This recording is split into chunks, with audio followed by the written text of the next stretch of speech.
Good evening, everybody, and welcome to another live Wednesday night edition here on The Rock Pile. The Rock Pile continues. I have another longtime Roman, another Rome Sports Hall of Famer. Scott Pitoniak's going to join me in just a moment. Scott's a frequent flyer with me on Saturday mornings on the Mohawk Valley Sports Watch. Always kind enough to come on and talk some Syracuse sports, Buffalo Bills, of course, and more. If you have any questions or comments for Scott, if you're watching on YouTube tonight, if you're watching on Facebook, in the comment box, just put in your questions or comments. I'll try to bring as many over as I can throughout the broadcast. So without further ado, let's see if we can get Scott on with me. Hey, Rock. I can see you. How we doing, Scott? We're doing great, Rock. Thanks so much for having me on. No, not a problem. It's kind of odd seeing you because usually I hear you on Saturday mornings with me. Right. And a little bit different scene tonight, but I appreciate it. Thank you. Thank you. So, Scott, let's dive right in. I actually was telling my mom and dad tonight before I came over here, as I knew a lot about you. I followed you since I was a little kid, and I continue to follow you. But, man, you got a lot of history that goes back a long way. You've done just about everything from a journalist to an author to radio, TV. But I didn't know this. You were a football guy, too, in high school. Talk about baseball and football back in Rome. Well, Rock, I was probably I always joke I was the worst linebacker and guard in the history of Rome Free Academy or whatever. And, I was not a star. I was not a starter in, many years and so forth. But I love the game as much as anybody. And I love the tradition of Rome sports as much as anybody. I always tell people, like, I grew up as a huge Mickey Mantle fan and Floyd Little at Syracuse and those guys. But I said our heroes also were people like Mike Davis and your dad and Paul Adie and the Rakowski brothers and Bruce Simpson, all these guys who were tremendous athletes at Rome Free Academy. So there was a tradition there that you were aware of when you were a young kid. So to be a part of it in any small way, and believe me, in my case, it was a very small way. It was very meaningful. And I think it spoke a lot about, the sense of community in Rome, New York, and the importance of sports and a willingness to pull together and work together. And so it was a great experience looking back. We had a lot of success. It still bothers me to this day. In baseball, we made it to the Section 3 finals, and we lost at MacArthur Stadium, old MacArthur Stadium in Syracuse, to Corcoran, and that loss still bothers me, maybe more than most losses in my life and stuff. When I think back to it, but it was a great experience. I was fortunate to play for tremendous coaches, and I think that's one of the things that you've highlighted, on the show, is that the important role that coaches have played in the success of Rome, and that can't be emphasized enough. I mean, these people, taught me things that went well beyond the football field, the baseball diamond, basketball court, wrestling mat, you name it. Things I still use to this day, and I will always be indebted to those coaches and those teachers for those lessons that they ingrained in me way back when. And Scott, I tell a lot of people, and my son doesn't understand it yet. He's only 9, and I'm his baseball coach, I'm his basketball coach, and football coach. But we were so blessed here in Rome with great coaches. Not that there's not great coaches now in Rome, but just how fortunate to play. I played for Tom Hoke, I played for Don Bruce, Coach Mize, Fida Costi in baseball, Coach Evans. And my co-host on Saturday, Pete Pagliaro, who you've spoken to, when he came on with me on Saturday morning, I'll never forget, he said, I can't believe all the people, the famous people in Rome, from coaches to athletes, and even beyond athletes like yourself, Scott. I mean, you're very successful. But he was so surprised at all the talent that we have here. Yeah, I think, there's a term I think the Brits use about punching above your weight. And I think little Rome, New York is punched above its weight in terms of the number of really extraordinary people and athletes that it's produced, And, I think back to, when I was really, really young, I think back to Coach Myslinski, and then to later be able to play for him what was extraordinary. Think about this: that we had a guy, you're playing for a guy who was an All-American in the University of Maryland, who made the taxi squad of the world champion New York Jets, and we're going through stretching drills when he's a young coach, and he's telling us stories about Joe Namath and Joe Namath's dedication and what he had to do to be able to play because of the knee injuries and so forth, and things like that. So it's our Coach Hoke playing for Buddy Ryan at University at Buffalo. There's just all these connections. Coach Bruce playing against Jim Brown in high school on Long Island and telling Jim Brown stories.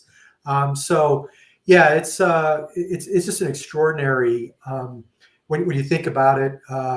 The people that have come out of here and have had success, and the ones who stayed, I think that was very important. The ones who came back and gave back to their community, I think, had a tremendous impact, on Rome's success in all these different sports.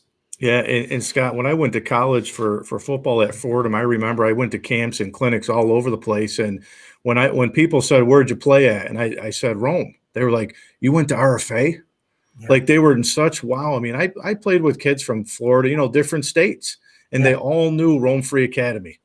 Yeah, and I found that in my travels too, Rock, that when people ask you, like, well, where'd you go to school? Where are you from? Or whatever, first thing and they start talking about Rome Free Academy, football, and all sports, really. I mean, think of the great track and field stars that we produced as well, and baseball. I mean, nationally ranked teams in football and baseball.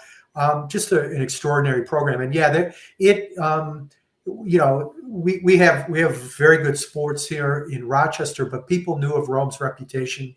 So that always made me feel good when I mentioned that, like, and they would bring up RFA football, this and that, or they would mention people that they, came across from Rome through the years.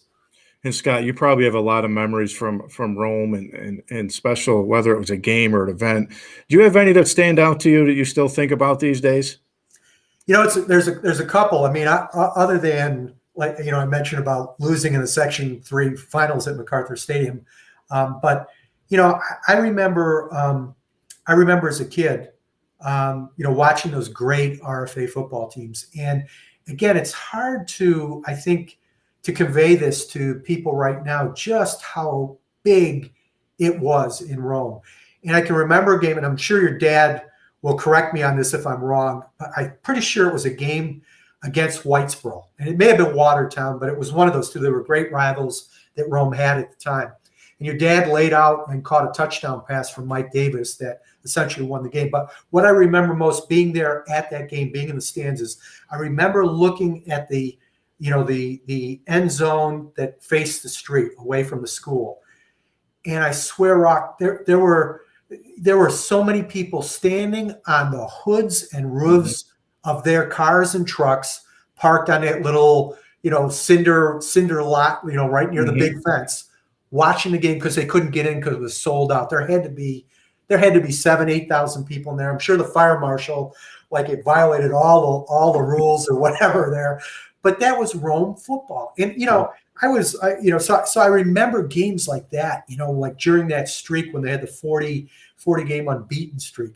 I remember guys like, even before that, like Harry Maguire was a great athlete from Rome and stuff. And he, not only a great football player, but a halfback, but also a great center fielder. And I was there the day that Dave Cash, who, arguably maybe with Andy Van Slyke, maybe the best baseball player ever to come out of, central New York area. Dave Cash was playing for Proctor High School.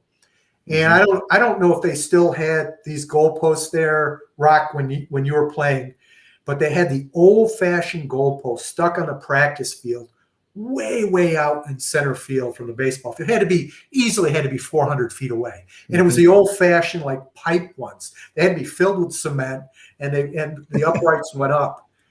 And Dave Cash hits this shot. I mean, just this line, and it's heading to Utica. I mean, this thing is going. And Harry Maguire was fast as can be.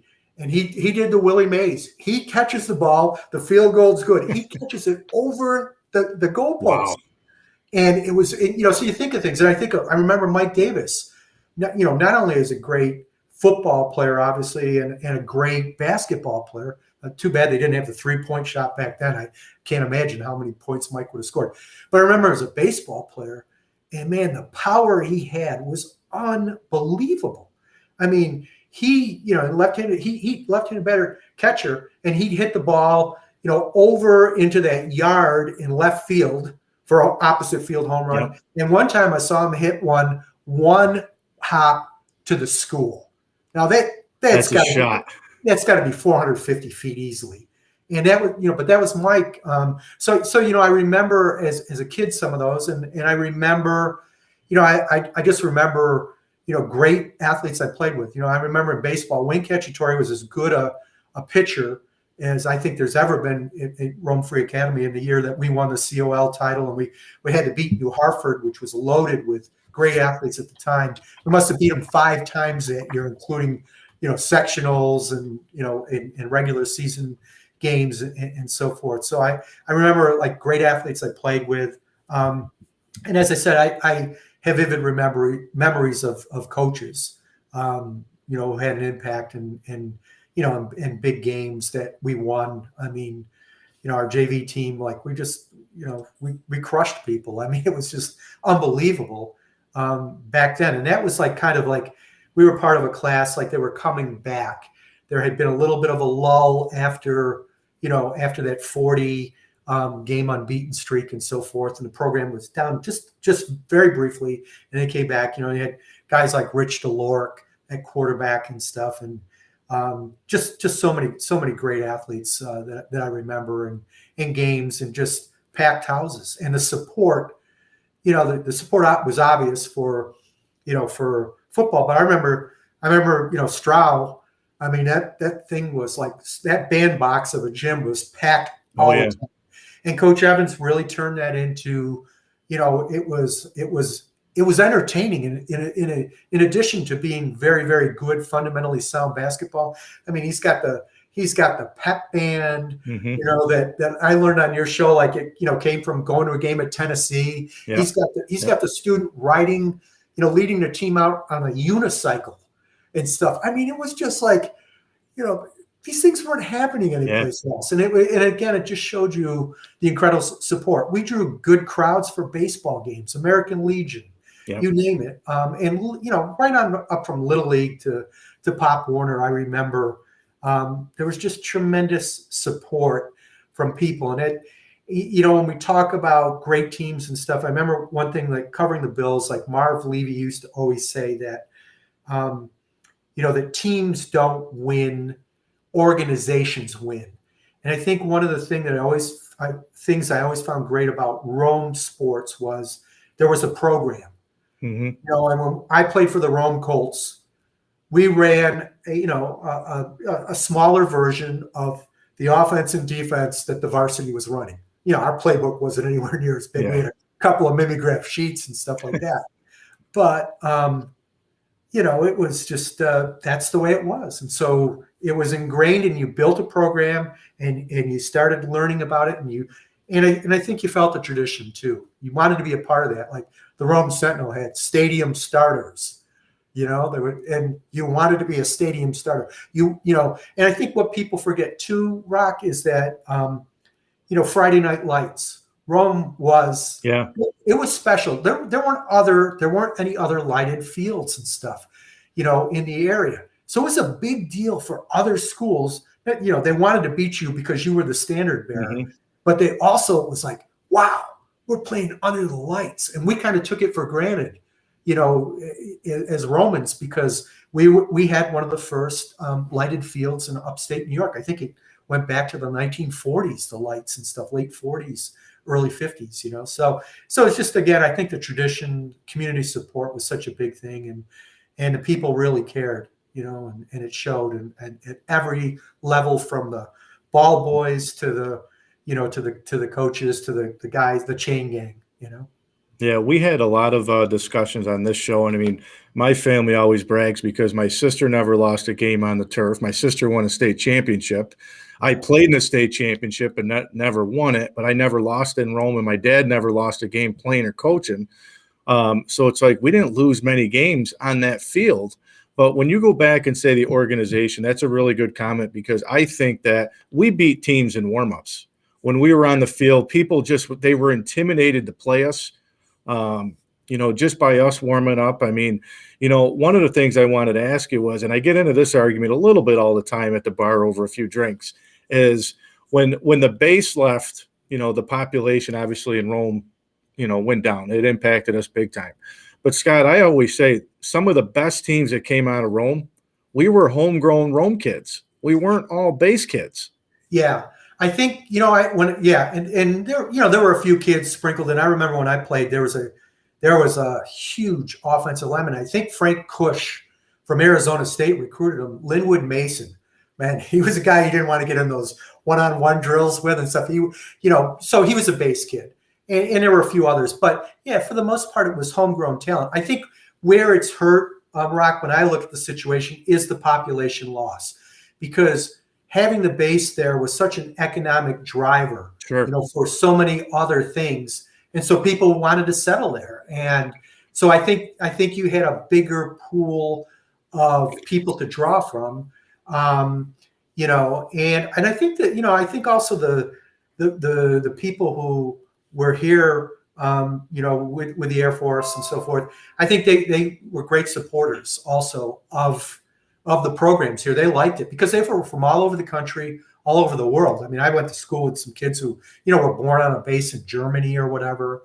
And, but, I think they were very, very impressed with the tradition of Rome and how the community rallied and galvanized behind this, So yeah, I think that the base thing was a little bit overrated in terms of, you had some ringers here and there. Yeah, occasionally, but it was homegrown. I just think it was a bigger population base that you had to draw from, and the economy was stronger, and because you had all these spinoffs that the base produced. And Scott, so you graduate from RFA, you go over to Syracuse. When did you know you wanted to get into the sports writing, the journalism, and that field? Rock, I knew at a fairly early age. I think I love sports so much, and I remember as a kid, like early on, I would read the newspapers, and we'd go to church on Sunday, and after church, we'd go to one of the many bakeries in Rome, and we'd go to a drugstore, and we'd get like the Sunday New York Daily News, and we'd get the sporting news every week. Was a big treat that my dad would let me get. And before Sports Illustrated, there was a magazine called Sport Magazine. Had these great photographs of athletes, but I started reading about these guys in greater detail. More as human beings, as people. The Johnny Unitas, the Mickey Mantles, the Jim Browns, you name it. And so I was really intrigued about that. And as I said, I was an average at best athlete. Tried hard, worked hard, loved the game as much as anybody. But I saw the writing on the wall earlier, I think. And I think the other thing, I didn't realize it, but others saw in me, I guess, that I had kind of some sort of talent for telling stories and writing. And I go back to, when we talk about coaches, Coach Mize and Coach DeCoste and Coach Evans and all these, Coach Bruce and all these coaches had a tremendous impact on me. I also had great teachers who saw that in me. And, so they were kind of, nudging you along as you went, like, you might want to consider doing this. So I was kind of trending toward that even when I didn't realize it. And I thought it was it turned out to be a perfect kind of marriage for me of my passion for sports would allow me to still be involved in sports. And this aptitude that I was showing about storytelling, about telling people stories and so forth. So, I didn't realize it at the time, but again, I thank Rome, my hometown, for that. And that I had people, pointing me in that direction. And it leads me back to Fee DeCoste. Fee DeCoste, played a big role in this. I played on the first Legion team for Lee Legion. Smith Post was stacked at the time. I wasn't going to make that team, but Lee Legion had just started a team. And so, I was on that team, and we actually had a very good team. We actually had great crafty pitcher Kevin Burns, and we beat Smith Post, and we beat Adrian Post, which were the two teams in the county at the time, right? And we were an expansion team. But anyway, Fee was our coach, and the two coaches, as far as baseball is concerned, that I learned the most about the game were Coach Evans, who won 500-something games as a JV coach, tremendous baseball coach on fundamentals and getting an edge and everything. He was tremendous. And Coach DeCoste. And so I'm playing third base for Lee Legion that year and stuff. And I wound up wrecking my thumb diving for a ball. I did throw the guy out, though. I did get up and throw the guy out. And so I was it was making it difficult, to hold the bat, swing the bat, and so forth. And Fee came up to me, Coach DeCoste came up to me and said, I know you're going to Syracuse for journalism and stuff. Why don't you do the write-ups? So I did the Lee Legion write-ups. And I'm coming upon next month will be the 40 it'll be the completion of my 48th year in this business from my first byline in the Rome Daily Sentinel. And I had the story somewhere, and it was just a basic story, like Rocky Carigliano, hit a three bases loaded triple in the bottom of the seventh to lead Smith Post, blah, blah, blah. It was, it was basic, no quotes in the story. Cause but he gave me my start, and I always, every time, God bless him, God rest his soul, that I ran into Coach DeCoste, I always thanked him for that, and he was a tremendous guy anyway. And I got, we became friends, and, I had him as my JV football coach as well. And just a tremendous, tremendous guy. And I'll always be indebted to him. But I always joke that, you gave me my start there at the Rome Sentinel. And there were guys, Kenny Sins was the sports editor at the time, and John Sturban was there, and Marty Lyons. And I didn't know what the heck I was doing. And they helped me, and we're all helped along the way. And especially when we think we know what we're doing, but we don't. And Scott, you've covered so many events, sporting events throughout your lifetime, and you've written for sports magazines, Sporting News, SI, NFL.com. What are some of your most favorite stories that you covered? Well, I've been blessed. I mean, I've covered 5 Olympics. I was there when I've seen, Usain Bolt set a world record. Mm-hmm. I mean, he was like 20 feet from me. There you're covering trackside. Michael Phelps winning his 8th gold medal. I was there when Muhammad Ali lit the torch in Atlanta.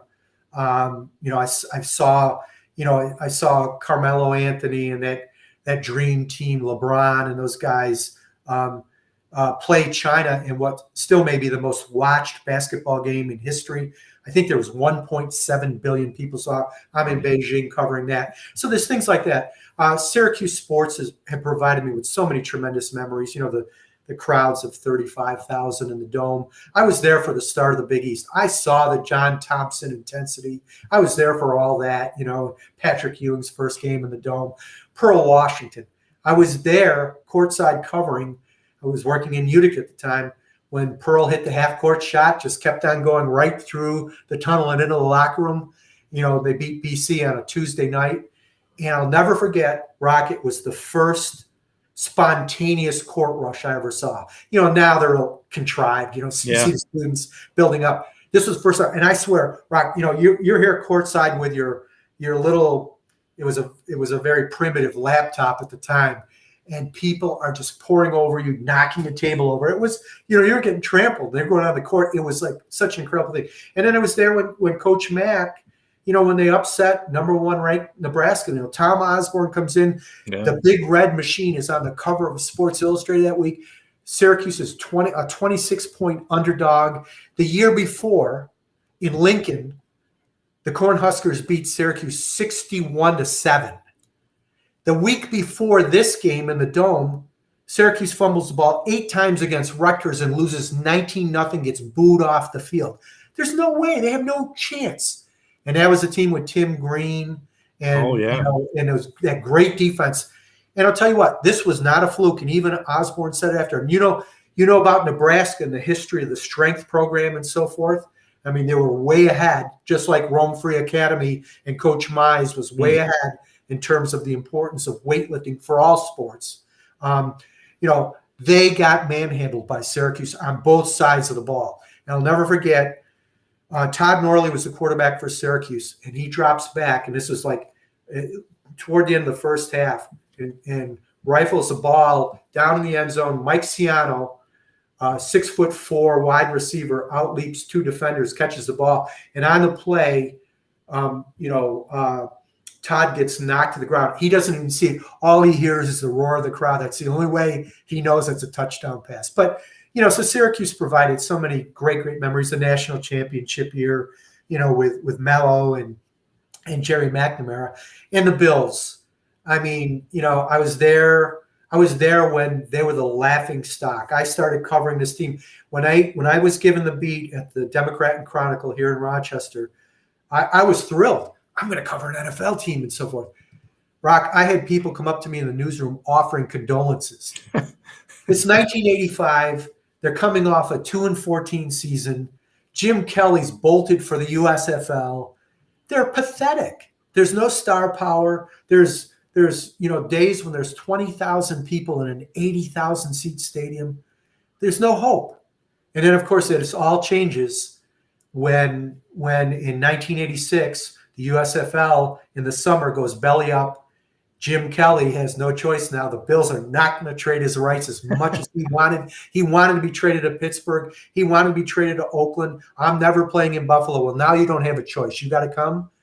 And I'd say it worked out rather well for both he and Buffalo. I mean, I got to see, it was great because I got to see a program grow from nothing, from laughing stock to getting ready to leave Buffalo because the ticket sales were so bad, to becoming this incredible, football team. And I think over time, they never won a Super Bowl. They lost, 4 in a row, this, that, blah, blah, blah. I think over time, everyone has come to appreciate the achievements of that team more. You remember that team more than you do the John Gruden Tampa team that won once. I mean, the resilience to come back.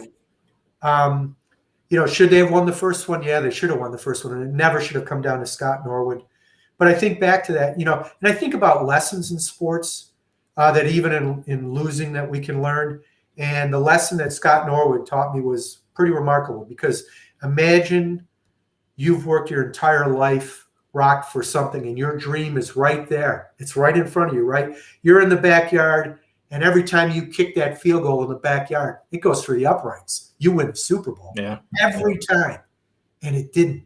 So your dream becomes a nightmare. It becomes a defining moment in your life. For an hour after that Super Bowl, he stayed in that locker room and he answered question after question, same questions. Because what happens at a Super Bowl, so many media is covering that you just have, people come at your locker in waves. The big stars they take to a podium and so forth. And so you get asked same questions over, like, how did it feel when, left your foot and so forth. Again, it never should have come to that. The Bills were totally outplayed, outcoached in that football game. They were the better team. They lost. And stuff. But so Scott, everybody thinks that was the last kick that Scott Norwood had for the Bills. No, he played for them next year. And he came to training camp, and I remember doing a column on him. And Rock, he had received thousands and thousands of letters and cards from parents, from coaches, from, little kids, who had seen the way he handled himself in defeat. And it was just, I'm going to be honest with you, I couldn't have done it. I wouldn't have stayed there for an hour. I couldn't have done it. But, you want me to keep reliving my nightmare, my dream of a lifetime, my kick that was supposed to go through there to win a Super Bowl goes wide right. Very few of us could have handled that. Was it tragic? No, but it was a defining moment. And I think, again, when, there's sometimes I get turned off by sports, particularly, at the professional level and sometimes at the big time college level, when I see the behavior and so forth. But then you get a moment like that with Scott Norwood, and you know what it tells you, Rock? It tells you that sports matter. It really Absolutely. does, you know, and can be, you know, teachers have classrooms and coaches have classrooms too. They just happen to be a football field or a diamond or a hockey rink or a basketball court. They have it too. And the thing is, like, you never know. And I know you in your coaching career, it's not only the success you had, it's the relationships you made. Sure. Those kids will always remember, and you may not even have realized the impact. It might not have been the star. It could have been the last guy in that roster. You had a life-changing impact that you didn't even realize, and you might not realize until years and years later when you run into the kid. That's very powerful stuff, and I think it's you know, it's certainly as, if not more important than the championships and the wins and whatever. Scott, I always say this: my best coaching when I started off at Sequoia High School, when I took over my first year, they hadn't had a winning season in 12 years. They never made the sectionals. In my first year, we went 5-3.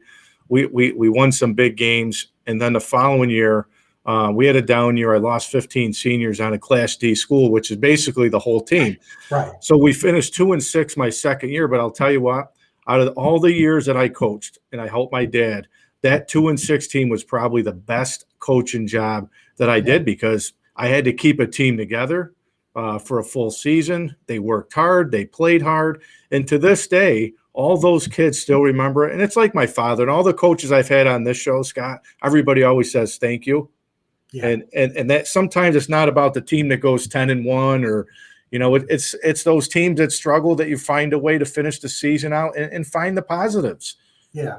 You know, and I think, you know, when I talked about coaches and stuff, and again, as I said, I'm a very average athlete, but I think about guys like Coach Mize, you know, and the impact he had on me and on my life. And I think about Coach Evans, and I think about Fee Costi and Coach Bruce and, you know, and Coach Hoke and the others. You know, it's pretty amazing. You know, and again, no all-star, barely started for several teams and so forth, but those coaches had an influence on me and taught you some things about yourself that you maybe didn't understand at the time, but you know, the light bulb went off later on in your life and said, oh, okay, so that's what he was trying to get out of me, or, you know, that's why he pushed me like that, you know, whatever. And, you know, and you're thankful for that. You know, and the other thing I should say, and I'm sorry to ramble, but when I talk about Rome and the coaches and teachers and support, is like the friends, the friendships. I have my closest friends, some of my closest friends are people from Rome, you know, like the Joe Pelusos and Smitty, and, you know, I mentioned Wayne Cacciatore, and, you know, guys like Rick Cook and Gary Tarantino and Bertie Colangelo and too many others I'm probably going to forget, and I apologize to them.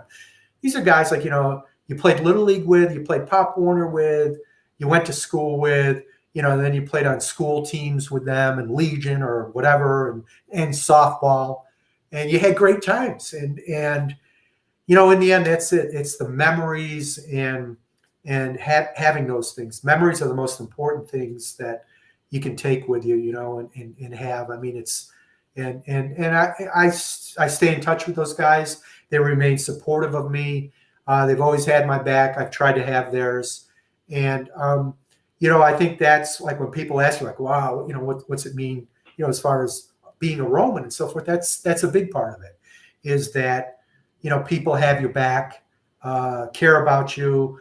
And it's the old thing, you know, like it's, you know, it's easy to care about somebody when you can do something for somebody or whatever, but it's during the times of adversity, I think, when you really, the friendships become, you know, even more important to you and meaningful to you. So, you know, it's things like that, you know, and there's just so many other people. I mean, Carl Eilenberg, you know, I think of people like him or Bill Fleet and stuff. These are, again, lifelong friendships and lifelong mentors and you people who helped you along the way. And I firmly believe in that. One of the things that bothers me sometimes in our culture of celebrity, particularly in sports, the super duper stars, is like, you kind of get a feeling sometimes, I did it all on my own.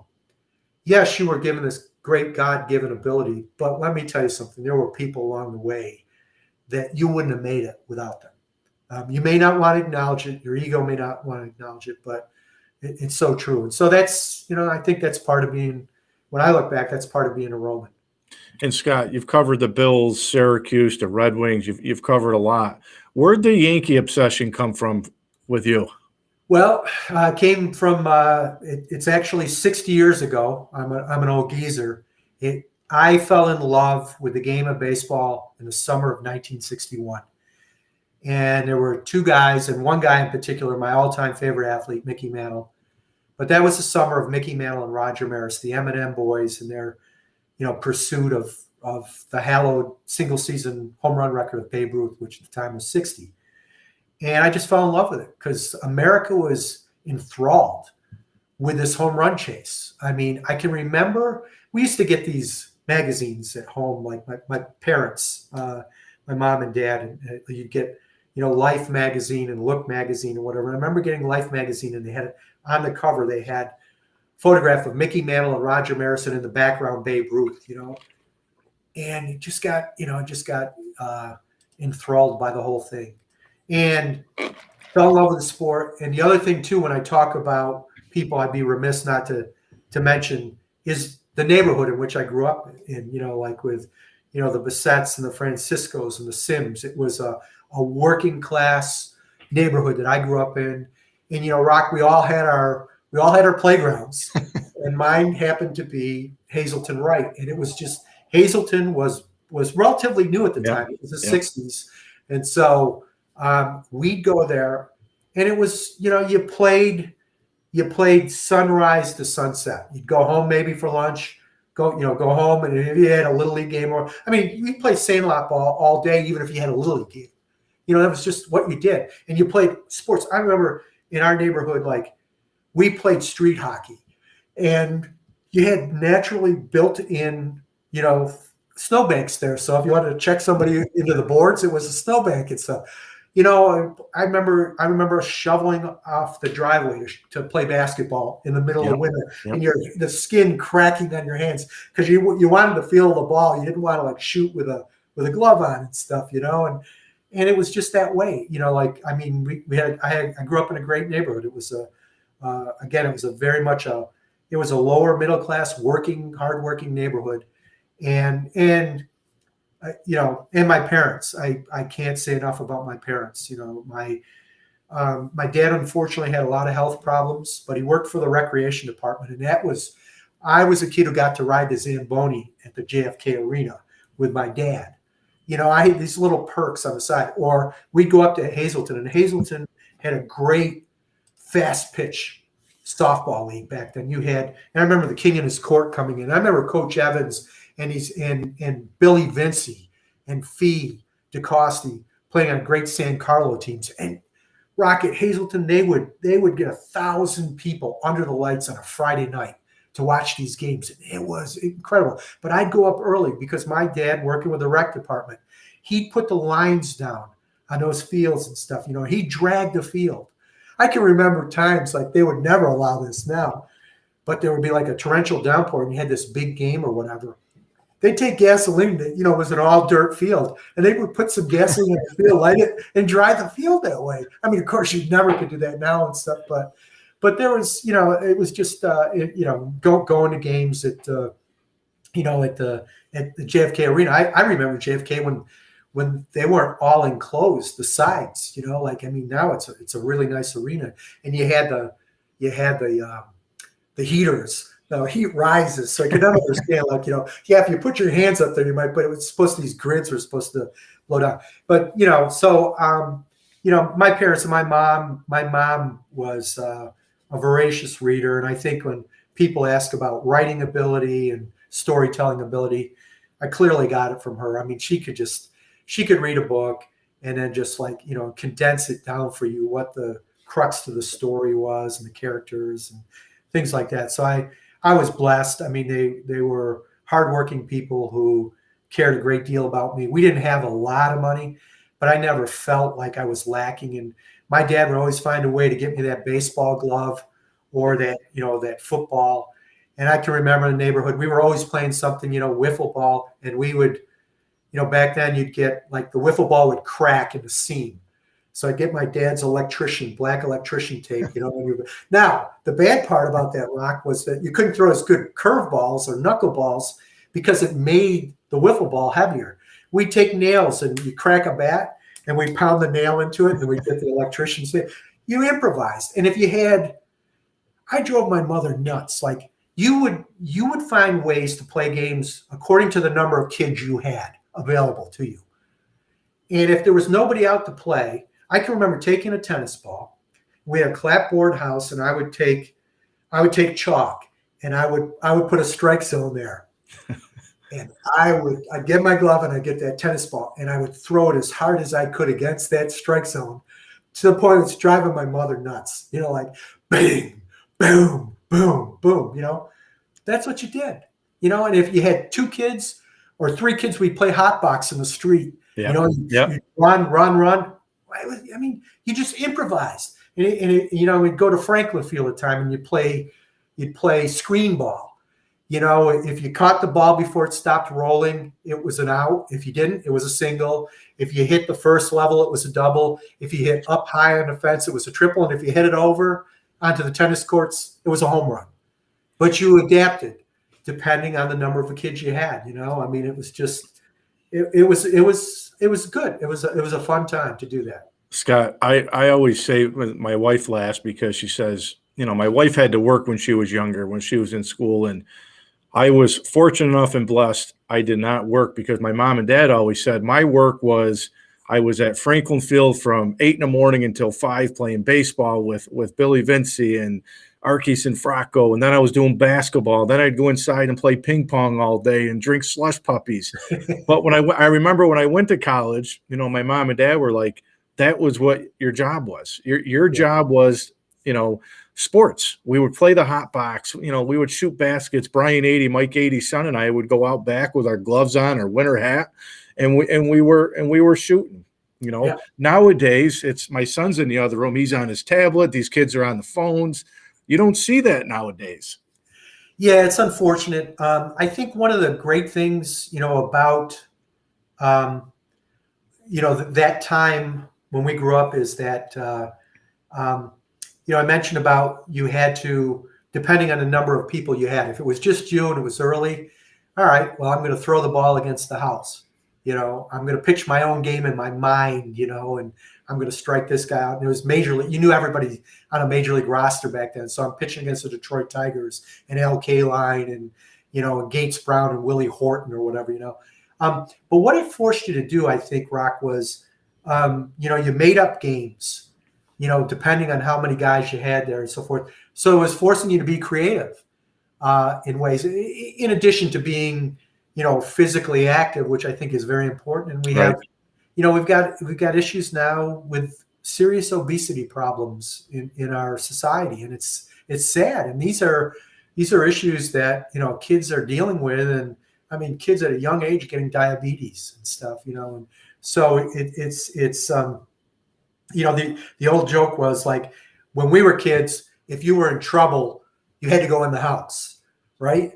But now it's like if you're in trouble, like you want to get them off the tablet or whatever, like go outside and play or whatever. And unfortunately, everything's too structured now too. And I understand the world has changed, but we'd go to Hazleton Wright Park. We'd slide the glove, on the handlebars, ride a couple blocks there. We would use the bikes. We'd position the bikes in the outfield like old Yankee Stadium. So it was ridiculously short in right field and ridiculously deep in Death Valley and center and so forth. But we would improvise. Of course, you'd go run back every so often. Somebody would keep going back and you'd almost get impaled on your bike making a catch or whatever, But that, it was creative and it was good for you and fresh air. And I still to this day, like, get me out, even if I could just go for a walk or something, get me out in the fresh air. Because, we live in a tough climate at times, and it's tough in the winter to get outdoors. So if it's a good day, man, I'm making sure I'm getting some of it outdoors if I can. And Scott, you got Smitty put a comment up here. He says every year Scott and our crew go to one football, one basketball game, beers, pizza, games, and more. Importantly, the conversations and big hugs and goodbye.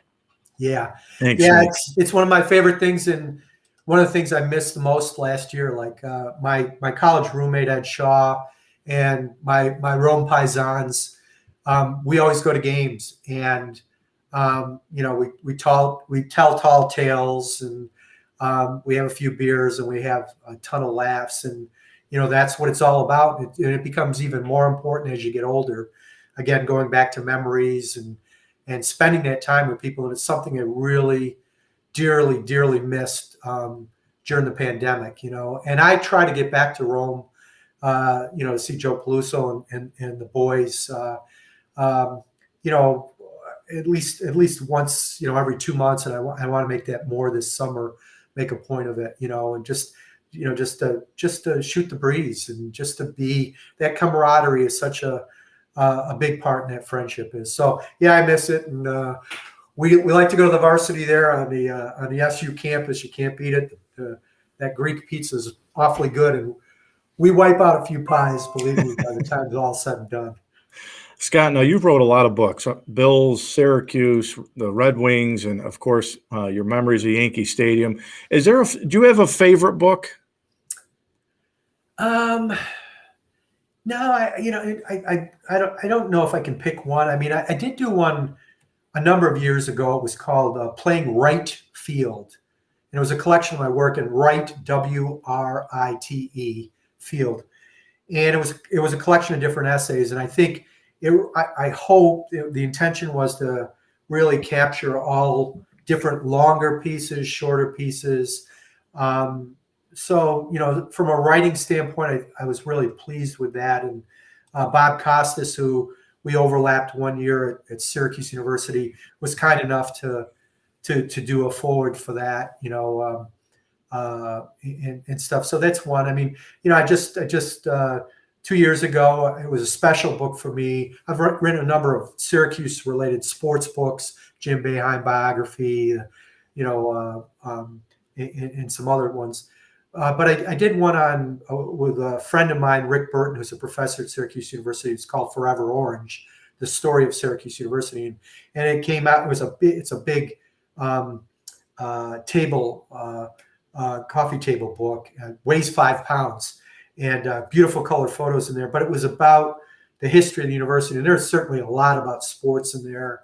The tradition of '44, Jim Brown, Ernie Davis, and Floyd Little, but it's also about so many other fascinating people. The broadcast history is rich and long, but the connection to NASA, for example, like Eileen Collins, the first female pilot of the space shuttle and commander of the space shuttle, is a Syracuse alum. F. Story Musgrave, the astronaut who fixed the Hubble telescope, the former head of NASA. I mean, there's a strong astronaut connection. There's so many tremendous writers, entertainers. So it was a labor of love, because Syracuse University is another place that was very important and influential in my life, in terms of giving me an opportunity to fulfill my dream of becoming a sports writer. And I had some great professors who pushed me extremely hard and were very difficult on you at times. But again, now I realize why, they were that way. So that's a special book. I've done some non-sports. I've often tried to. I think when I write about sports, I try to write about people. I want to write about the person beneath the helmet, the football helmet.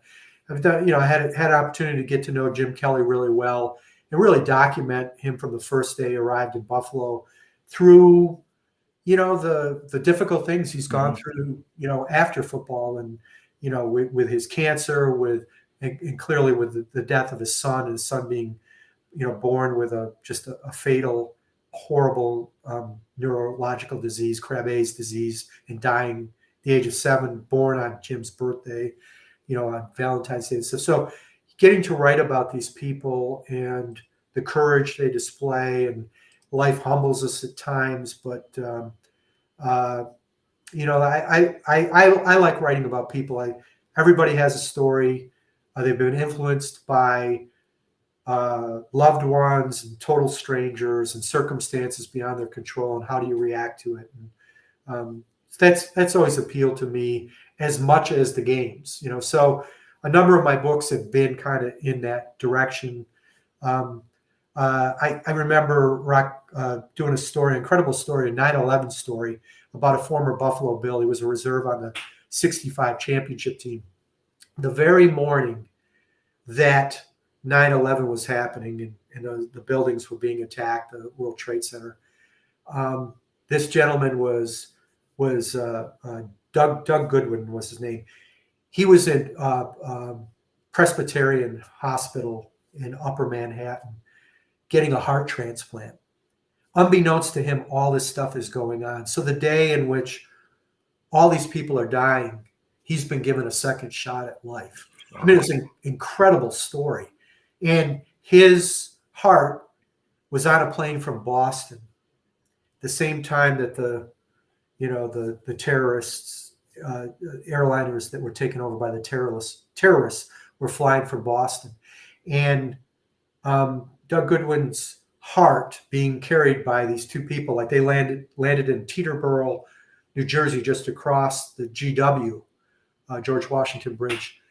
His ambulance carrying his heart to Columbia Presbyterian was the last vehicle allowed to cross before all the bridges and tunnels in New York were shut down. So, in talking to his cardiologist and talking to him and so forth, he came that close to dying, because if that doesn't get across in the prep, I mean, he was in that bad a shape for his transplant.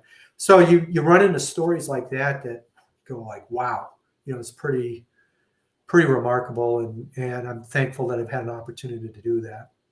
And Scott, you're in a lot of different Hall of Fames. I know you're in the Syracuse Hall of Fame for, I think, public communications? Yeah, the Newhouse School. Yeah. And then I think the Frontier one, right? The Frontier Walk. Yes. And then obviously the Rome Sports Hall of Fame. But how special is it to be in that Rome Sports Hall of Fame right here? Well, it's tremendously special because I think, like I told you, like this place has always meant a lot to me. I always tell people I left Rome, but Rome never left me. I always tell that to Carl Eilenberg whenever I'm talking to him. And so it's extremely special. You hope that the place you come from has influenced you, and you hope that the people there are proud in some way, that that you made their community proud in some way. I'm a big champion of people from Rome. I love seeing people from Rome succeed on the national and international levels. I love that. It makes me feel good, makes me feel proud. So that's it has incredible meaning to me. And when Carl Eilenberg and Bill Fleet let me know about it, I mean, it floored me. It came at a really difficult time for me. I had just left the daily newspaper business, and it was just it was out of the blue. It was just something that meant a lot to me because Rome means a lot to me, and to be just a small part of the lore of an incredible city that has so much history, not just sports, but we know about Fort Stanwix and Native Americans, how important Rome was, to the Iroquois nation, to the first shovel full of dirt of the Erie Canal, and on and on. Has an incredible, remarkable history, and Griffiths Air Force Base's role, and stuff, and the Pledge of Allegiance, and a proud RFA graduate writing that. So it just means tremendous amount to me, and the people that are still there, that are still close friends. So that one was incredibly special for sure. And Scott, the last thing I wanted to ask you here, is where I'm up against the clock, is, you've done, as I said earlier, you've done TV, you've wrote books, columns for just about every platform imaginable. I know you did some radio as well. You had a show with Dan Barello there, the press box. What would you tell a young broadcaster, a young journalist? Because Scott, you know better than all of us. It's a really tough field to succeed in because so many people want to do it. What would you tell somebody? Yeah, I would be honest with you, and it's tougher than ever now, Rock, because we've seen what's happened to newspapers, and I'm really worried about that because I think it's a fundamental part of democracy to have that knowledge that newspapers provide and so forth. And the media outlets, traditional media outlets are dying. But here's what I would say. Just like when I was teaching journalism at St. John Fisher College, as an aside, I said, I tried to be honest. This is what you're going to be walking into. Incredibly competitive market, shrinking market in some ways. But if you love it, go for it. And you got to truly love it because it's harder than ever to get into it. But if you love it, do it. And I recommend like writing skills are so essential to everything, including people who want to get into television and radio. Reporting and writing skills are very, very important. Reading as much as you can. You want to be a sports writer or a sportscaster or whatever. You got to have a depth of knowledge that goes well beyond sports now because so many issues are beyond sports. I mean, think of the impact of just the pandemic. Sure. And the issues we're still dealing with there. Injuries and franchise relocations and contract negotiations and on, new stadiums and and social issues. So I would just, if it's in your heart and it's what you want to do, know what you're up against, but go for it and do everything you can to distinguish yourself from the field, to stand out from the field. And that means a lot of hard work. And that means, that means putting in the effort, to become a good writer, a good communicator, and network as much as you can. Pick the brains of people who've been there. Find mentors. Find sounding boards.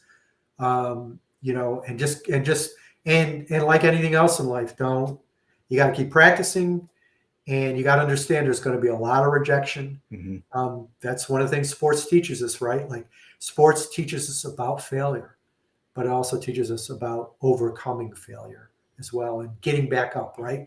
You got knocked down pretty good. You struck out 3 times yesterday. What are you going to do? You got to come back. Well, Scott, I know I always talk to you on Saturday mornings, and I appreciate you coming on here. I love chatting with you. And listen, when you come down to Rome, message me, because if you're here on the weekend, come on in the radio station. We'll talk sports for 2 hours. All right. No, I would love that. I'll definitely let you know.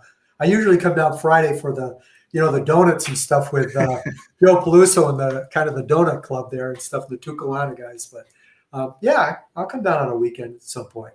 But Scott, it's an honor to have you. I really appreciate it. You've been so good to me and my family over the years, and that means a lot to me. It really does. Well, thanks, Rock. I mean, you come from a great family, and you've all done Rome very, very proud. And I know you're an incredibly hard worker and a passionate guy, and you made a difference. You've had a difference. You made a difference on a lot of people, and that's not a small thing. Well, I appreciate that. Stay safe and healthy, Scott, and I know I'll be in touch with you for sure. All right. Thanks, Rock. Thanks for having me, and thanks to everybody in Rome. You got it. Thank you. So Scott always comes on with me anytime I message him to come on Saturday mornings on the Mohawk Valley Sports Watch. We talk Buffalo Bills. We talk Syracuse football, Syracuse basketball. We talk a lot of sports on Saturday morning. This was really the first time I got a chance to sit down with him and talk about his high school days and his journalism days, about his books and a lot more. And he's always been so kind to me and so kind to my family. And his Rome Sports Hall of Fame class, my dad was inducted into the same class with Scott. So that's even more special for me and my family. So I'll let everybody know next Wednesday night. Right now, it looks like I'll be talking to Arkis and Fracco, but stay tuned for more. I'll make sure I post the dates for sure. I will be on the Mohawk Valley Sports Watch Saturday morning from 9 to 11. And as I say every Wednesday night here on The Rock Pile is where dreams become reality. Have a good evening,